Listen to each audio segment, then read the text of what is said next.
அனைவருக்கும் காலை வணக்கம். இன்றைய பதிவை வெளியிடுவது விஜி பாலாஜி. பெண் சுதந்திரம், பெண் சமத்துவம் பற்றி நாம் சிந்தித்தால் முண்டாசு கவி பாரதியின் முகம்தான் முதலில் நம் நினைவுக்கு வருவது. பாரதியார் வாழ்ந்த காலம் பெண் சமத்துவம் என்பது பேசு பொருளாகவே இருந்த காலம். அவர் ஒரு பெண் எப்படியெல்லாம் இருக்க வேண்டும் என்று கற்பனை செய்து அவரது எதிர்பார்ப்பு, ஏக்கம், கனவு அனைத்தையும் கலந்து ஒரு புதுமை பெண்ணை உருவாக்குகிறார். எத்தனையோ வருடங்களுக்கு பிறகும் இன்று வரை ஒரு சாதனை பெண்ணை இவள் பாரதி கண்ட புதுமை பெண் என்று நாம் சொல்லும் அளவுக்கு அவரது கற்பனை அன்றே இருந்துள்ளது. அவரது புதுமை பெண் என்ற பாடல் பாரதியாரின் பல்வகை பாடல்கள் என்ற நூலின் கீழ் தொகுக்கப்பட்டுள்ளது. இந்த பாடல் நாம் அனைவரும் அறிந்த பாடலே. ஆனாலும் இன்னும் சிறிது உள்ளே சென்று ஆராய முடிவெடுத்தேன். வாருங்கள் போகலாம் உள்ளே. போற்றி போற்றி ஓர் ஆயிரம் போற்றி, நின் பொன்னடிக்கு பல்லாயிரம் போற்றி, கான் சேற்றிலே புதிதாக முளைத்ததோர் செய்ய தாமரை தேமுலர் போலொளி தோற்றி நின்றனை பாரத நாட்டிலே, துன்பம் நீக்கும் சுதந்திர பேரிகை சாற்றி வந்தனை மாதரசே, எங்கள் சாதி செய்த தவப்பயன் வாழி நீ. சேற்றிலே புதிதாக முளைத்த தாமரையைப் போல் ஒளியை உடையவள் பாரதியின் புதுமை பெண். பாரதியின் புதுமை பெண் தவ பயனால் உருவானவள். அவளை அடிமைப்பட்டு கிடக்கும் நாட்டின் சுதந்திரத்தை கொடுக்கப் போகும் கொட்டும் முரசாக கருதி மாதரசே என்று மனதார அழைக்கிறார் பாரதி. மாதர்க்குண்டு சுதந்திரம் என்று நின் வன்மலர் திருவாயின் மொழிந்த சொல், நாதந்தானது நாரதர் வீணையோ, நம்பிரான் கண்ணன் வேங்குழல் இன்பமோ, வேதம் பொன்னுரு கன்னிகையாகிய மேன்மை செய்தமை காத்திடச் சொல்வதோ, சாதல் மூத்தல் கெடுக்கும் அமிழ்தமோ, தையல் வாழ்க பல்லாண்டு பல்லாண்டிங்கே. பெண் சுதந்திரம் என்பது வெறும் பேச்சளவில் இருந்த அவரது காலத்தில் அவர் கொடுக்கும் உவமையை பாருங்கள். பெண் சுதந்திரம் பற்றி பேசுவது அவரது காதில் நாரதர் வீணையின் நாதமாகவும் கண்ணனின் புல்லாங்குழல் இசையாகவும் கேட்கிறது. சாதலும் மூப்பும் கொடுக்காத அமிழ்தமாக இனிக்கிறது.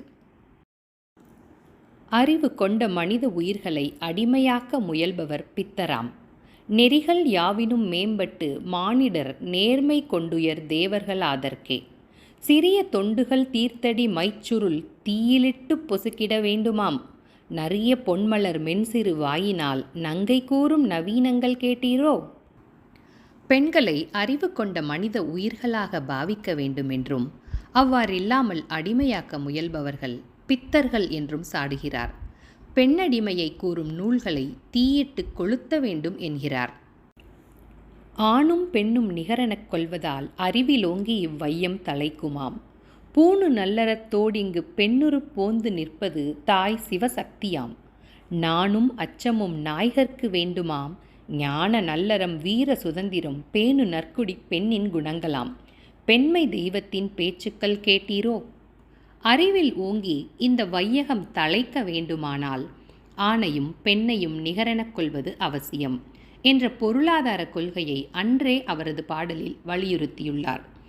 நாணமும் அச்சமும் பெண்களுக்கே உரித்தான நல்லறமாக கருதிய காலத்தில் அவை நாய்களுக்குத்தான் தேவை, நல்ல குடி பெண்களுக்கு தேவையானவை ஞானமும் நல்லறமும் வீர சுதந்திரமும் தான் என்று காட்டமாக இடித்து கூறியுள்ளார்.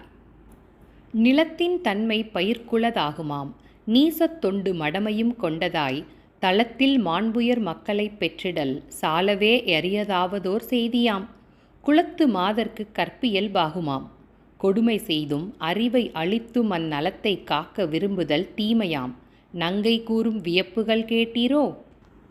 நிலத்தின் தன்மையை பொறுத்தே பயிர்களின் தன்மை இருக்கும் என்பது அனைவரும் அறிந்த உண்மை.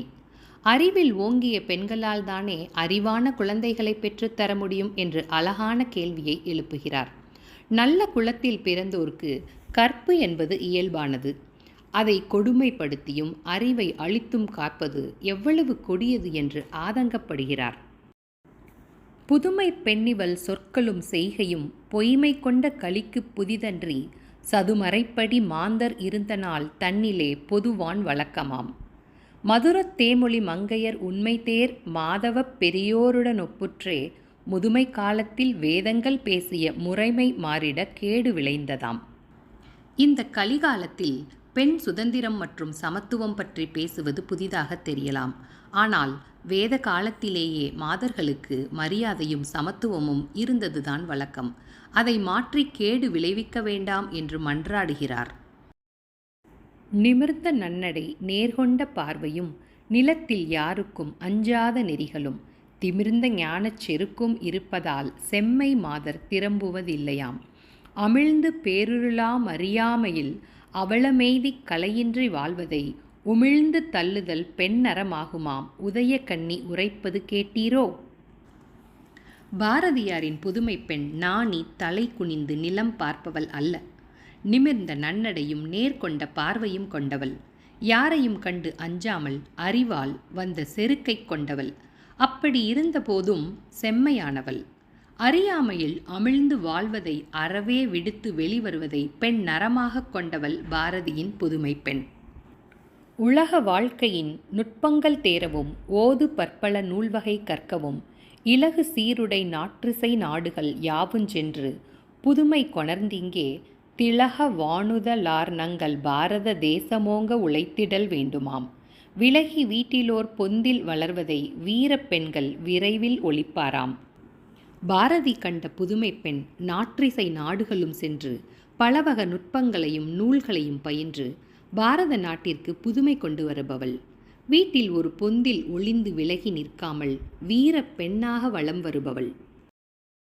சாத்திரங்கள் பல பல கற்பாராம், சௌரியங்கள் பல பல செய்வாராம், மூத்த பொய்மைகள் யாவும் அளிப்பாராம், மூடக்கட்டுக்கள் யாவும் தகர்ப்பாராம், காத்து மானிடர் செய்கை அனைத்தையும் கடவுளர்க்கினிதாகச் சமைப்பாராம், ஏத்தி ஆண்மக்கள் போற்றிட வாழ்வாராம், இளைய நங்கையின் எண்ணங்கள் கேட்டீரோ?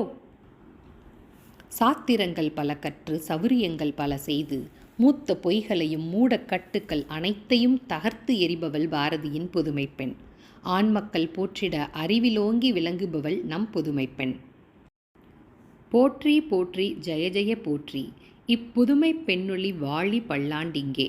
மாற்றி வையம் புதுமையுறச் செய்து மனிதர் தம்மை அமர்களாக்கவே ஆற்றல் கொண்ட பராசக்தி என்னை நல் அருளினால் ஒரு கன்னிகையாகியே தேற்றி உண்மைகள் கூறிட வந்திட்டாள். செல்வம் யாவினும் மேற்செல்வம் எய்தினோம். பாரதி கண்ட புதுமை பெண் இந்த வையகத்தையே புதுமையுறச் செய்ய பராசக்தி அருளினால் அருளப் பெற்றவள். அதனால் அவள் இந்த உலகத்தில் உள்ள செல்வத்தில் எல்லாம் சிறந்த செல்வம் என்று கூறுகிறார் பாரதியார். ஆஹா, மனதிற்குள் என்ன ஒரு எழுச்சி!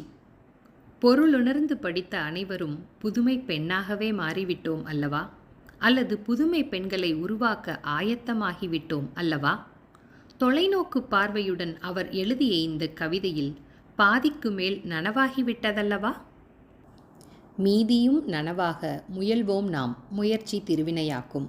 பாரதியின் கூற்றுப்படி செல்வத்தில் எல்லாம் சிறந்த செல்வமாகிய புதுமை பெண்ணை போற்றுவோம், பெண்மையை போற்றுவோம். இனிய மகளிர் தின நல்வாழ்த்துக்கள் அனைவருக்கும்.